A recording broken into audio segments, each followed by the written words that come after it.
हाय दोस्तों, this is M K. Welcome to let's go. आइए आज देखेंगे इंग्लिश, अंग्रेजी को हम देखेंगे आज। बहुत ही महत्वपूर्ण। तो अंग्रेजी में सबसे छोटी चीज़ें, बेसिक चीज़ें जानेंगे। लेटर, अक्षर किसे कहते हैं।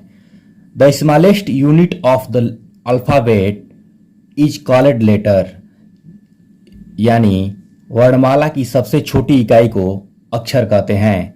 जैसे क, ख, अंग्रेजी में देखेंगे अल्फ़ाबेट में तो ए, बी, यानी कि वर्णमाला की सबसे छोटी इकाई, सबसे छोटी ध्वनि को अक्षर कहते हैं।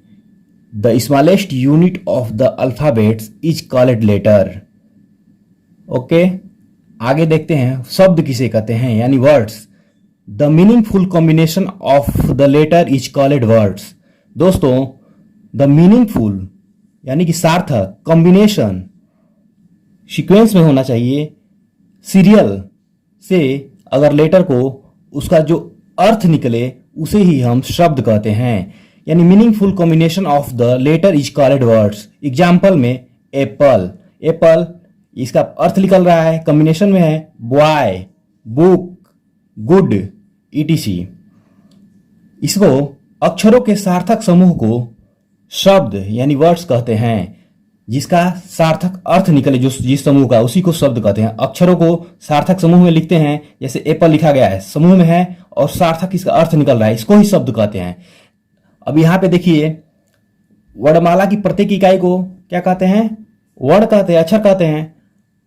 यानी कि स्मॉलेस्ट यूनिट जो वर्णमाला की एक इकाई है उसको हम लेटर कहते हैं।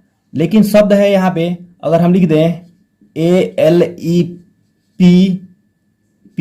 इसका क्या अर्थ है, मीनिंगफुल कॉम्बिनेशन नहीं है, ये इसका अर्थ नहीं निकल रहा है। कॉम्बिनेशन तो है लेकिन अर्थ नहीं, सार्थक अर्थ नहीं निकल रहा है, तो ये शब्द नहीं है हमारा। ओके दोस्तों, तो जिसका सार्थक अर्थ निकले जिस लेटर के कॉम्बिनेशन का, उस वही आपका वर्ड्स होगा। आगे हम देखेंगे सेंटेंस किसे कहते हैं। आइए देखते हैं सेंटेंस किसे कहते हैं। दोस्तों, हम देखेंगे सेंटेंस किसे कहते हैं। The meaningful combination of the words is called sentence. यानी कि द मीनिंगफुल सार्थक समूह किसका, शब्दों का। ठीक है दोस्तों, यानी कि वर्ड्स जो हैं, वर्ड्स के सार्थक मीनिंगफुल कॉम्बिनेशन को हम सेंटेंस कहते हैं। जैसे एग्जाम्पल में देखेंगे, Ram is a good boy. ये क्या है, इसका अर्थ निकल रहा है कि राम एक अच्छा लड़का है। Ram is a good boy, Ram एक अच्छा लड़का है। ही इज ब्यूटीफुल, वह सुंदर है। यानी कि ये शब्द है ही इज ब्यूटीफुल, और इसका सार्थक अर्थ निकल रहा है ब्यूटीफुल इज ही या ब्यूटीफुल ही। तो अगर इसका कॉम्बिनेशन बिगड़ जाएगा या कॉम्बिनेशन गलत रहेगा, उसका सार्थक अर्थ नहीं निकलेगा, तो ये वाक्य नहीं होगा हमारा। ठीक है, तो जो है आपका ये सही है, इसका अर्थ निकल रहा है कि राम एक अच्छा लड़का है, ही इज ब्यूटीफुल, वह सुंदर है। तो यहाँ पे लिखे हैं हिंदी में, देखिए, शब्दों के क्रमबद्ध समूह को वाक्य कहते हैं। यानी कि क्रम से हो शब्द और उसका क्रमबद्ध, यहाँ जोड़ लेंगे हम सार्थक, क्रमबद्ध सार्थक समूह को यहाँ जोड़ लेंगे, क्रमबद्ध सार्थक समूह को। यहाँ छूट गया है तो यहाँ पे यहाँ पे देखिए ऐसे छूटता है, जो उसको ऐसे बना लेते हैं, नीचे लिख देते हैं। तो शब्दों के क्रमबद्ध सार्थक समूह को वाक्य कहते हैं दोस्तों। अब देखेंगे नीचे पार्ट्स ऑफ सेंटेंस, यानी कि वाक्य के प्रकार क्या हैं। तो वाक्य के दो प्रकार हैं दोस्तों। पहला है सब्जेक्ट यानी कि उद्देश्य, दूसरा है प्रेडिकेट, विधेय। सब्जेक्ट क्या है और प्रेडिकेट क्या है, आइए देखते हैं। हाय दोस्तों, देखेंगे यहाँ पे सब्जेक्ट, उद्देश्य जो है, और प्रेडिकेट, इसके कुछ भाग होते हैं। इन पार्ट को देखेंगे तो सब्जेक्ट के दो पार्ट हैं, क्वालिफायर यानी कि इनलार्जमेंट, और मेन वर्ड यानी कि हेड वर्ड कह सकते हैं। और क्वालिफायर के यहाँ पे देखेंगे, देखिए यहाँ पे क्वालिफायर के भी तीन पार्ट हैं क्वालिफायर के, डिटरमाइनर, एडजेक्टिव और एडजेक्टिव फ्रेज।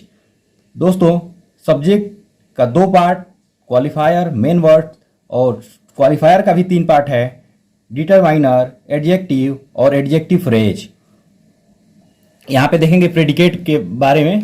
प्रेडिकेट का तीन पार्ट है, वर्ब, ऑब्जेक्ट, कॉम्प्लीमेंट यानी कि विधेय। चूंकि सब्जेक्ट उद्देश्य कहते किसे हैं, तो जिसके विषय में हम यहाँ पे देखिए, जिसके विषय में हम कुछ कहते हैं उसे सब्जेक्ट यानी उद्देश्य कहते हैं, और सब्जेक्ट के विषय में जो कुछ कहा जाए उसे प्रेडिकेट यानी कि विधेय कहते हैं। जिसके विषय में हम कुछ कहते हैं उसे सब्जेक्ट कहते हैं, और सब्जेक्ट के विषय में जो कुछ कहा जाए उसे प्रेडिकेट यानी कि विधेय कहते हैं। ठीक है दोस्तों, आइए देखते हैं आगे इनके विषय में और अधिक जानकारी देखेंगे। दोस्तों, सब्जेक्ट में हम यहाँ पे लिख रहे हैं राम है, और प्रेडिकेट इसका राम गोज। ठीक है दोस्तों, राम गोज यानी कि राम जाता है।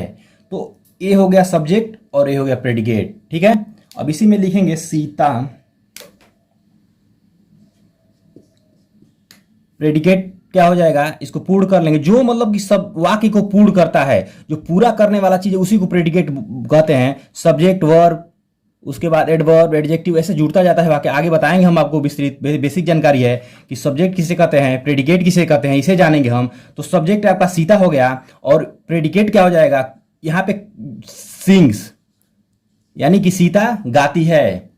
सीता इज गुड गर्ल, एक अच्छी लड़की है, तो ये भी प्रेडिकेट हो जाएगा आपका। एक वर्ड्स देख रहे हैं हम यहाँ पे कि राम गोज, राम जाता है, सीता सिंह, सीता गाती है। तो जो पूर्ण कर रहा है, जो सार्थक अर्थ दे रहा है, उसी को जो सब्जेक्ट के बाद आता है उसे प्रेडिकेट कहते हैं। तो यहाँ पे ये हो गया। तीसरा देखेंगे वर्ड, BIRDS, वर्ड्स। तो वर्ड्स का प्रेडिकेट क्या हो जाएगा, फ्लाई यानी कि पक्षी उड़ते हैं। ठीक है दोस्तों, समझ में आ रहा है? अच्छा लगे चैनल को सब्सक्राइब करें और शेयर करें। आगे देखेंगे वॉकिंग। चौथा क्या है हमारा सेंटेंस, वॉकिंग।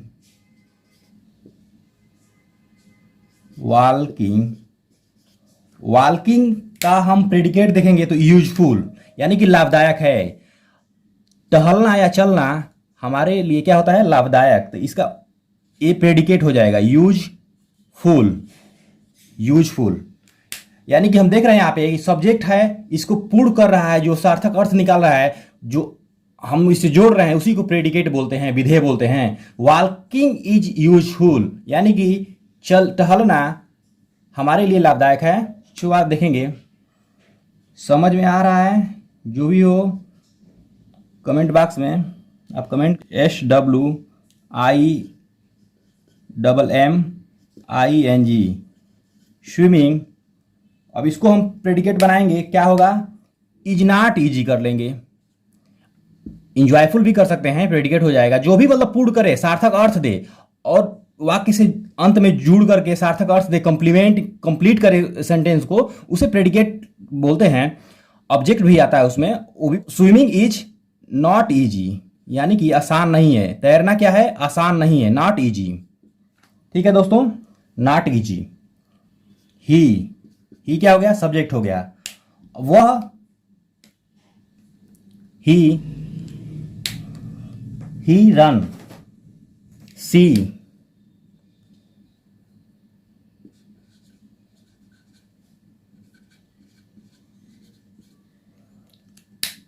वह कार्य करती है।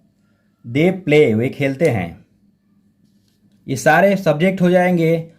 इधर जो लिख रहा हूँ राइट साइड में विधेय आपका, और लेफ्ट में जो है सब्जेक्ट हैं। ऊपर लिखा भी गया है सब्जेक्ट, इधर प्रेडिकेट। तो दे प्ले।